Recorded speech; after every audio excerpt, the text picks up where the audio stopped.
Nomor 1, dokumen persyaratan pencalonan, kelengkapan lengkap, keabsahan memenuhi syarat.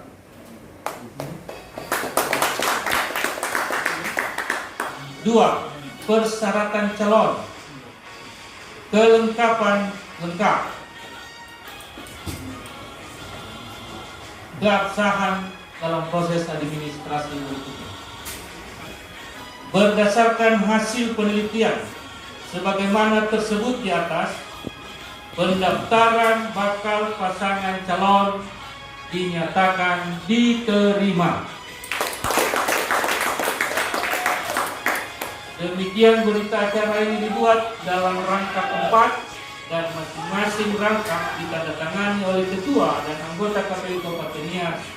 Berita acara ini disampaikan kepada: satu rangkap untuk bakal pasangan calon, satu rangkap untuk gabungan partai politik, satu rangkap untuk Bawaslu Kabupaten Nias, dan satu rangkap arsip KPU Kabupaten Nias.